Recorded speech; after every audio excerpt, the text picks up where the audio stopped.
ഖലീലുല്ലാഹി ഇബ്രാഹിം അലൈഹിസ്സലാം, ആ ഇബ്രാഹിം നബി മക്കയിൽ കൊണ്ടുവന്നിങ്ങനെ ഹാജറ ബീവിയെയും തന്റെ കൈക്കുഞ്ഞായ ഇസ്മായിൽ അലൈഹിസ്സലാമിനെ ഇങ്ങനെ താമസിപ്പിച്ചുകൊണ്ട് തിരിച്ചു പോരുന്നൊരു ഘട്ടം വളരെ മനോഹരമായിട്ട് പരിശുദ്ധ ഖുർആനും ഹബീബായ സല്ലല്ലാഹു അലൈഹി വസല്ലം തങ്ങളൊക്കെ നമുക്ക് വിശദീകരിച്ചു തരുന്നുണ്ട്.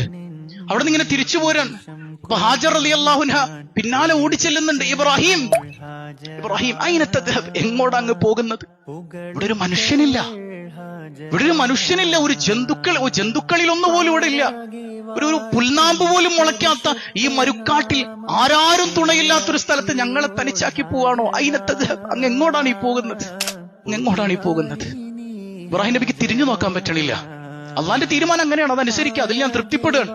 പക്ഷെ ഭാര്യയുടെ മുഖത്തേക്ക് ഇങ്ങനെ തിരിഞ്ഞു നോക്കുമ്പോ ആ ഒരു വൈകാരികതയിൽ എന്തെല്ലാം സംഭവിക്കും എന്ന് പറയാൻ പറ്റൂല. ചിലപ്പോ പൊട്ടിപ്പോകും, മനുഷ്യനാണല്ലോ. ഖലീലുല്ലാഹി ഇബ്രാഹിം അലൈഹിസ്സലാം തിരിഞ്ഞു നോക്കുന്നില്ല. വീണ്ടും ചോദിക്കുന്നുണ്ട് ഇബ്രാഹിം, പല ആവർത്തി ഇങ്ങനെ വിളിക്കാൻ. അവസാനം ചോദിക്കാൻ, അല്ലാഹു അമറക ബിഹാദാ, നിങ്ങൾ ഈ ചെയ്തത് പടച്ചോൻ പറഞ്ഞിട്ടാണോ? നഅം, തിരിഞ്ഞു നോക്കാതെ തന്നെ പറയാൻ നഅം.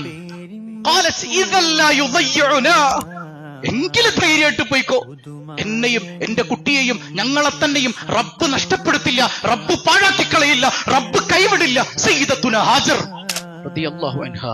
നിങ്ങൾ ചിന്തിച്ചു നോക്കണം, ഒരു മനുഷ്യനില്ല, സഹായത്തിന് വിളിച്ചാൽ ഓടിയെത്താൻ ആരുമില്ല, കുഞ്ഞിന് മുലപ്പാല് വറ്റിപ്പോയാൽ കൊടുക്കാനായിട്ട് വെള്ളം പോലും ഇല്ല, കഴിക്കാൻ ഭക്ഷണം ഇല്ല, ഒന്നുമില്ലാത്തൊരു ഭൂമിയിൽ നിന്നിട്ട് എന്റെ റബ്ബ് അവിടെ നിർത്താനാണ് പറഞ്ഞതെങ്കിൽ ഇദല്ലാ യുദയ്യുനാ, റബ്ബ് കൈവിടൂല എന്നുള്ള ഉറച്ച ബോധ്യം സയ്യിദത്തുനാ ഹാജർ റളിയല്ലാഹു അൻഹ. ഈ ബോധ്യം ഹജ്ജ് ചെയ്യുന്ന ഓരോ മനുഷ്യന്റെയും ഖൽബിൽ ഉണ്ടാകണം. ഈ ബോധ്യത്തിൽ പോണം.